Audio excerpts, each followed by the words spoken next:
Exact याद नहीं है मुझे, एक बार ग्रुप में रिमाइंड करा देना कि कौन सा एमसीक्यू हम डिस्कस कर रहे थे। Okay. Boolean ring x square equal to x आ जाए तो बूलियन रिंग डिवीजन रिंग कौन सी होती है? अगर जिसके अंदर आइडेंटिटी भी और इनवर्स भी हो, हाँ मल्टीप्लिकेटिव, जी, जिसका हर एलिमेंट यूनिट एलिमेंट हो। हाँ जी, यूनिट एलिमेंट उसको भी डिफाइन कर देते हैं। ऐसा एलिमेंट जिसका मल्टीप्लिकेटिव इनवर्स एग्जिस्ट कर जाए उसको हम यूनिट एलिमेंट कहते हैं। डिवीजन रिंग का मतलब क्या है? जिसका हर एलिमेंट क्या बन जाए?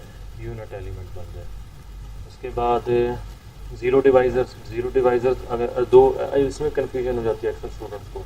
अगर हमारे पास ए डॉट बी जो है वो उनकी मल्टीप्लिकेशन अगर ज़ीरो आ जाए और एक का दोनों नॉन ज़ीरो उसके कॉरस्पॉन्डिंग मिल जाए तो वो एक दूसरे के क्या कहलाते हैं? ज़ीरो डिवाइज़र कहलाते हैं। ए नॉन ज़ीरो नंबर जो है उसको हम क्या कहेंगे? ज़ीरो डिवाइज़र कहेंगे अगर उसके कॉरस्पॉन्डिंग एक हमें और एलिमेंट मिल जाए कि दोनों की प्रोडक्ट जो है वो ज़ीरो आ जाए। मतलब ये है कि दोनों की प्रोडक्ट तो ज़ीरो आ रही है बट दोनों नॉन ज़ीरो है, तो उसको हम क्या कहते हैं? वो ज़ीरो डिवाइज़र है। ऐसा कब पॉसिबल है? कि कौन सी रेंज में ये पॉसिबल होता है? रेजिड्यू के केस में। जी, रेजिड्यू के केस में ये पॉसिबल हो जाता है। यही आगे एग्जांपल दी गई, ये देखें Z6 है, 0 1 2 3 4 5। तो अब इसमें देखें 2 मल्टीप्लाइड बाई 3 क्या आ रहा है? 6 आ रहा है।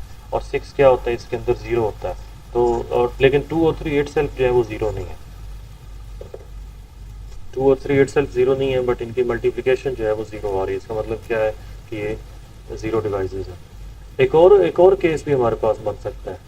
और कौन सी एग्जांपल इसमें आ सकती है? कौन सी रेंज में इस तरह पॉसिबल है?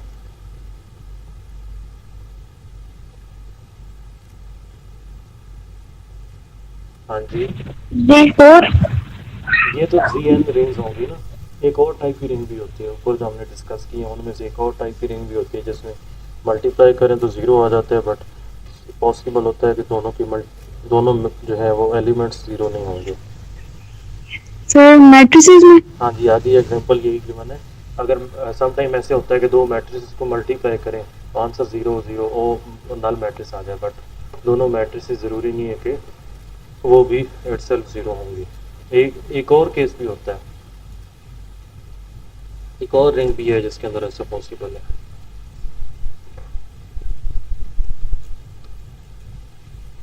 TFX में। जी, हाँ जी, पी ऑफ एक्स में ये पॉसिबल है। जब आप छोटी क्लासेस को पढ़ा रहे होते हैं ना कि 2x is equal to zero आ गया तो आपने कहा जी 2 उधर डिवाइड हो रहा है। 2 उधर डिवाइड नहीं होता एक्चुअली, वहाँ पे रिंग थ्योरी का ये ज़ीरो डिवाइज़र का कॉन्सेप्ट यूज़ हो रहा होता है।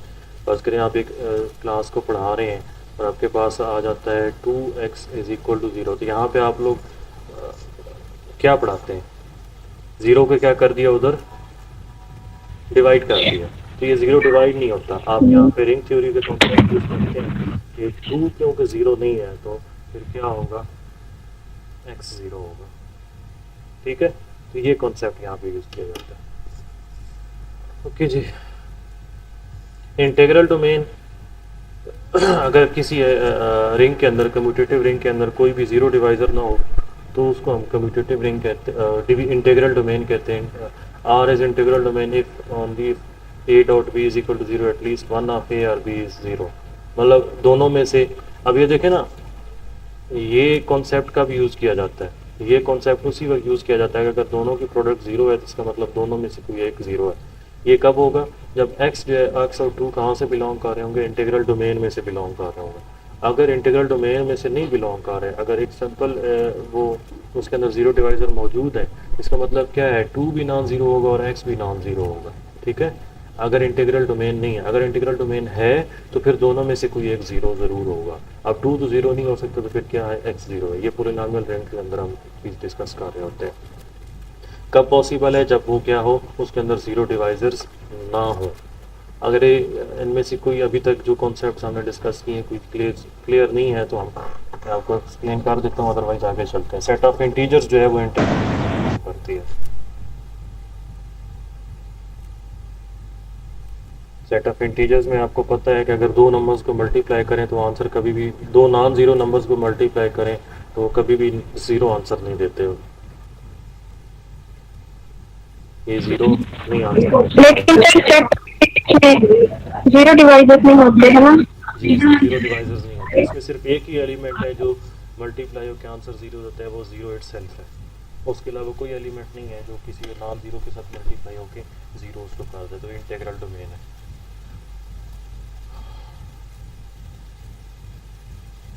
ये बहुत इंपॉर्टेंट आगे रिजल्ट है। कम्यूटेटिव रिंग और integral domain if and only if cancellation law holds. Cancellation law अगर होल्ड कर जाता है, लेफ्ट राइट जो कैंसिलेशन लॉज होते हैं वो अगर होल्ड कर जाएं तो हम क्या कहते हैं कि कैंसिलेशन लॉ कौन सा है। आप देखें ना, एक रिजल्ट ये भी है कि अगर एक सेमी ग्रुप है, अगर उसके अंदर कैंसिलेशन लॉ होल्ड कर जाए तो वो मल्टीप्लिकेटिव ग्रुप बन जाता है, एडिटिव ग्रुप बन जाता है। ये भी रिजल्ट है। कैंसिलेशन लॉ क्या है कि अगर a b is equal to a c आपके पास, अगर यहाँ से आपको ये मिल जाए कि b is equal to c, तो आप ये कहते हैं कि cancellation law, left cancellation law. इसी तरह अगर b a is equal to c a है और यहाँ से राइट साइड से जो है वो ए कैंसिल हो जाए, तो ये आप कहते हैं राइट कैंसिलेशन लॉ। अगर ये दोनों लॉज होल्ड कर दें तो आप क्या कहते हैं कि वो डिवीजन जो है वो सॉरी इंटीग्रल डोमेन फॉर्म कर गई है। कॉन्सेप्ट्स जो है इसको अगेन माइंड में ही रखें। आगे ये बहुत कंफ्यूज कर देते हैं कि रिंग विद यूनिटी ये क्या है, जिसके अंदर वन मौजूद हो, मल्टीप्लिकेटिव आइडेंटिटी मौजूद हो। रिंग विद यूनिट एलिमेंट्स, इसमें क्या होता है, every element multiplicative inverse of every element.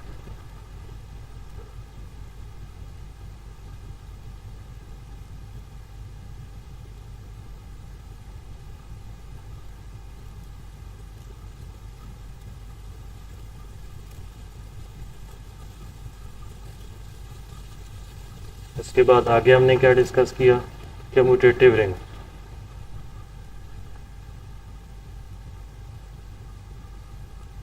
इसमें क्या होता है, मल्टीप्लिकेशन जो है उसके कम्यूटेटिव होने की बात कर रहे हैं, एडिशन के कम्यूटेटिव होने की बात नहीं कर रहे हैं। एडिशन तो ऑलरेडी कम्यूटेटिव होती है, कोई हम abelian group under addition commutative की बात कर रहे होते हैं। उसके बाद आगे हमने डिस्कस किया,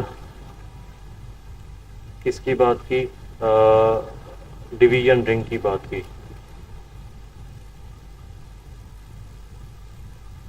एक ऐसी रिंग जिसका हर एलिमेंट जो है वो यूनिट एलिमेंट हो, एवरी एलिमेंट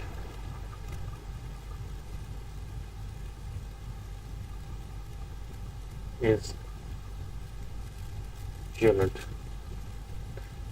आगे हमने किसकी बात की, जीरो डिवाइजर की बात की।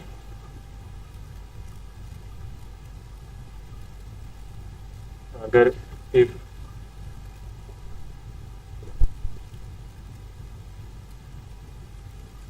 ए डॉट बी जो है वो ज़ीरो, इसमें इसका इम्प्लाई क्या है कि ए नॉन ज़ीरो होना चाहिए और बी भी नॉन ज़ीरो होना चाहिए। तो देन हम क्या कहते हैं कि ए और बी क्या है, ज़ीरो डिवाइजर्स हैं।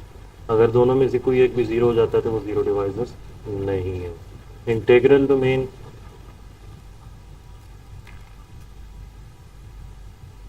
इंटीग्रल डोमेन में क्या होता है कि हमारे पास अगर जो है एवरी एलिमेंट जो है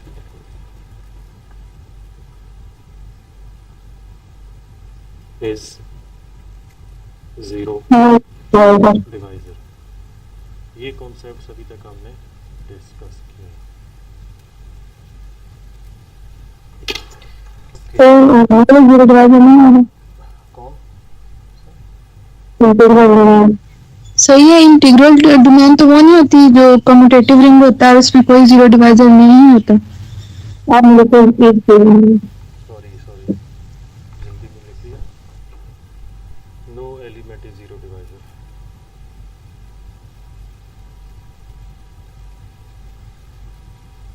कोई भी एलिमेंट ज़ीरो डिवाइजर ना। ओके जी, integral domain if and only if cancellation law holds. Cancellation law तभी होल्ड कर सकते हैं ना, देखिए ना आप ए कब कैंसिल कर सकते हैं, अगर ए और बी दोनों मल्टीप्लाई होके दोनों में से जो है वो एक नॉन, अगर उनका मल्टीप्लिकेटिव इनवर्स आप मौजूद हो तभी आप कैंसिल कर सकते हैं। प्रूफ की तरफ हम नहीं जाते। रिव्यू इसमें थोड़ा सा बस ये दिया गया, पीछे हम लोग डिस्कस कर चुके हैं। बूलियन रिंग जो होती है ये क्या होती है, कम्यूटेटिव होती है। जो अंडर मल्टीप्लिकेशन इसका कम्यूटेटिव लॉ जो है वो होल्ड करता है। रिजल्ट्स आप लोगों ने याद रखने हैं, इनके हमने प्रूफ जैसे ग्रुप थ्योरी में किया था, हमने इनके प्रूफ्स नहीं देखने, हमने इनके रिजल्ट्स याद रखने हैं कि रिजल्ट्स क्या क्या हैं।